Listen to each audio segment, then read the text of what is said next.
Permaisuri, hamba merasa waktu pengabdian hamba telah mendekati akhir. Kerajaan Pasir Batu memerlukan penerus takhta, dan hamba mulai mempertimbangkan untuk menetapkannya. Apakah Baginda telah menimbang siapa di antara kedua putri yang paling layak menerima amanah tersebut? Hamba tengah mencermati keduanya. Alkisah di Kerajaan Pasir Bata. Prabu Tapaagung, seorang raja yang bijaksana, telah merasakan usia senja. Ia berniat untuk memilih salah satu dari ketujuh putri yang masih menetap di istana, yaitu Purbasari dan Purbararang, si sulung yang ambisius atau si bungsu yang berhati lembut. Purbasari, dengan kelembutan dan luhurnya dirimu, aku angkat engkau sebagai ratu. Tapi ayahanda, rasanya hamba belum pantas untuk menerima kehormatan sebesar ini. Justru karena hatimu yang tulus, engkau pantas. Rakyat memerlukan pimpinan yang jernih budinya, bukan yang hanya mengejar kekuasaan. Baik, terima kasih ayahanda. Semoga hamba bisa membawa cahaya bagi tanah ini. Hamba akan melakukan sebaik-baiknya. Apa? Ini tidak adil. Aku yang sulung, seharusnya aku yang menjadi ratu. Benar, itu tidak adil. Keputusan sudah bulat.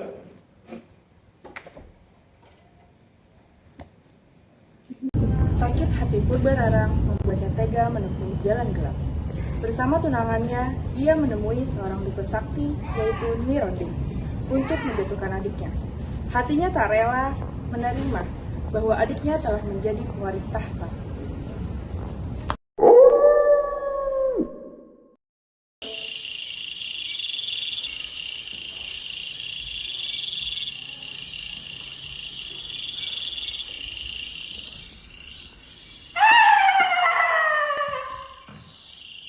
Nyi Ronding, kami datang meminta tolong. Ada maksudnya tujuan apa datang sini? Tolong buatkan kami ramuan untuk adikku Purbasari, agar kecantikannya hilang dan agar tak ada satupun orang yang memujanya. Dan agar tahta kembali kepadanya, yaitu sang putri Purbarara. Ketika ramuan ini lalu serahkan pada Purbasari, campurkan pada minumannya, lalu mukanya akan berubah menjadi buruk rupa. Baik, terima kasih. Ini imbalan atas kerjamu. Terima kasih, Nyi Ronding.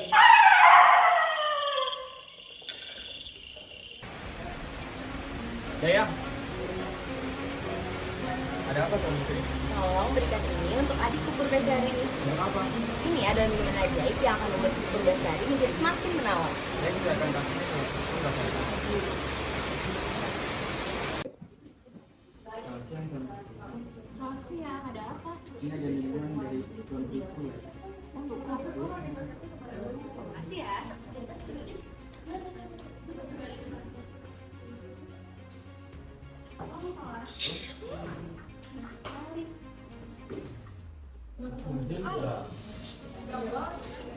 Purbasari, ada apa? Aduh, kulit aku rasanya gatel banget. Purbasari, ayah. Ayah, lihat, ini adalah akibat keputusan yang salah. Tahta seharusnya untukku. Dengan begini, kutukan akan menyebar ke seluruh kerajaan dan para leluhur akan marah. Dengan berat hati, Purbasari harus tinggalkan istana ini dan diasingkan ke dalam hutan. Jangan ayah. Dayang, Mohon. bawa dia. Ayah, tolong jangan. Demikianlah Sang Hyang Gurubinda turun dari kayangan, menjelma lutung hitam legam. Sejak saat itu ia disebut sebagai Lutung Kasarwa, menapaki dunia fana demi cinta sejati.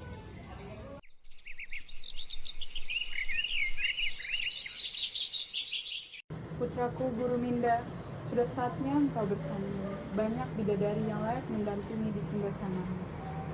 Tetapi Ibunda, rasa-rasanya hamba belum menemukan wanita secantik Ibunda.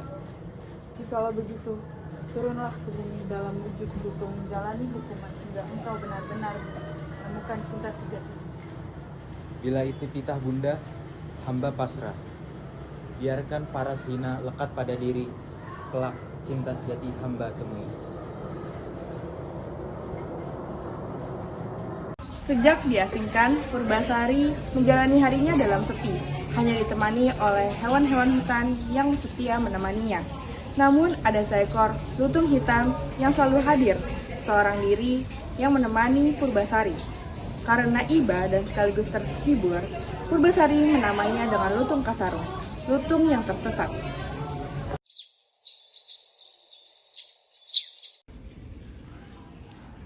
Sudah berapa lama aku menghabiskan waktu di hutan ini? Sendirian, tanpa teman, juga dengan kulit yang penuh dengan noda kutukan. Malang sekali nasibku. Hah, gajah! Gajahnya juga pergi, rusanya pergi, gajahnya pergi. Gak ada yang bisa nemenin aku, gak ada yang bisa bantuin aku. Loh, di hutan ini juga ada lutung. Situ aja.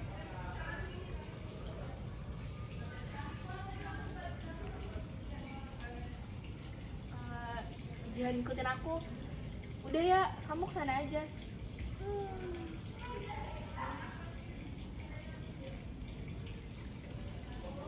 Duh, ngapain sih ikutin aku terus? Kan aku udah bilang jangan diikutin. Kamu mau nih ketularan. Bukan urusan kamu. Dasar ya, lutung Kasarung. Lutung yang tersesat. Kasian banget sih. Gak punya temen ya? Udah deh, sana-sana.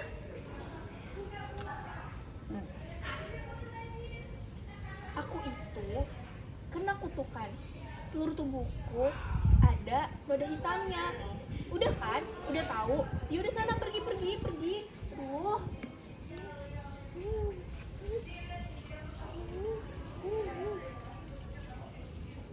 Nanti ya.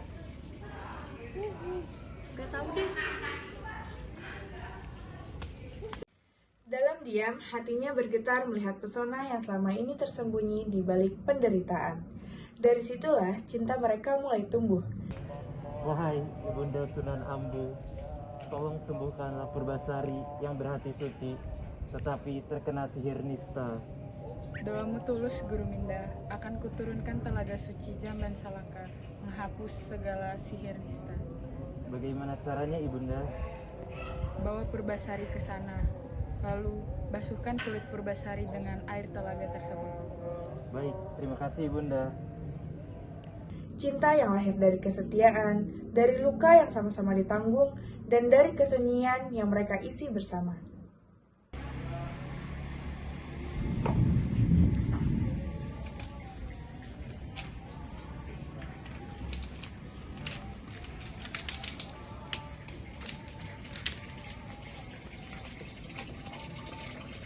Air ini.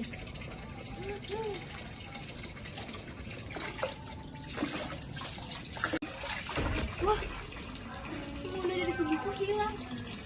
Lutung Kasarung, kau menyelamatkanku. Terima kasih ya.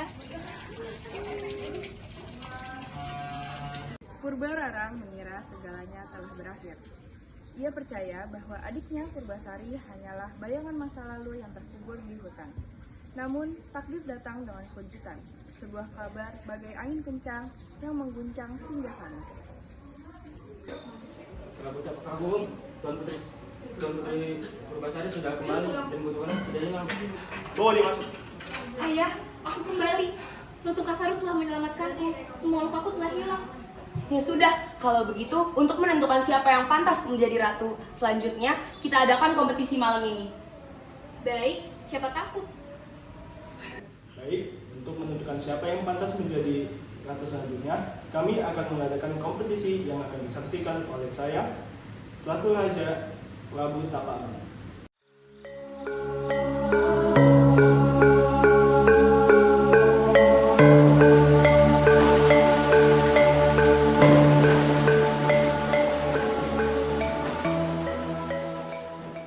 Kompetisi pertama yaitu mengacung rambut. Dimulai dari 1, 2, 3.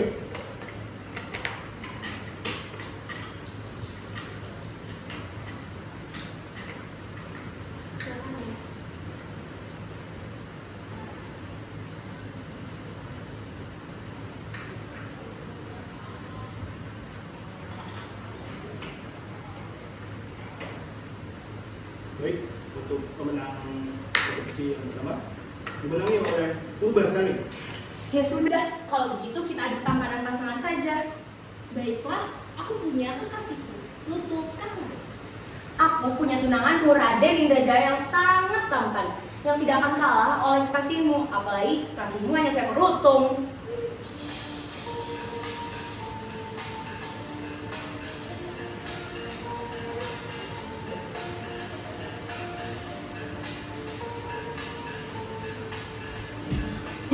Bagaimana bisa? Ternyata kamu adalah seorang pangeran yang tampan. Terima kasih ya Lutung Kasarung telah membantuku selama ini. Baik, untuk kompetisi terakhir dimenangkan oleh Purbasari. Purbasari, aku minta maaf atas segala perbuatan jahatku selama ini. Maaf telah menjadi kakak yang jahat kepadamu. Tidak apa-apa kakak. Selanjutnya, mari kita bangun negeri ini dengan penuh cinta dan kedamaian agar kita bisa menumbuhkan cahaya di negeri ini. Hidup Purbasari, hidup Purbasari, hidup Purbasari.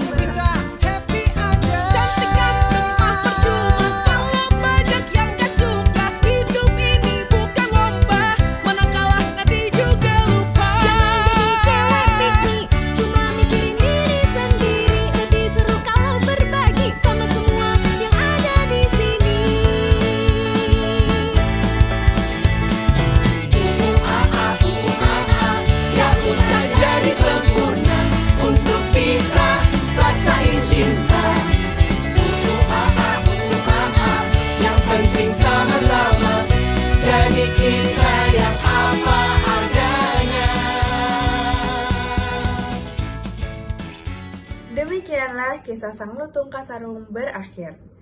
Dari hutan sunyi hingga singgasana kerajaan, kebenaran akhirnya menemukan jalannya. Purbasari membuktikan bahwa hati yang suci akan selalu bersinar meski dibungkam iri dan fitnah. Purbararang pun menyadari, tahta tak berarti bila dibangun di atas amarah. Sebab cinta dan persaudaraan membuat kerajaan Pasir Batang bertahan. Dan Sang Lutung, sang yang guru Minda, menjelma kembali dalam wujud aslinya, yaitu pangeran dari Kayangan. Karena cinta sejati ia telah temukan. Sejak hari itu, Pasir Batang hidup dalam damai. Tidak ada lagi perselisihan, dan dijaga oleh kasih, persatuan, dan doa leluhur.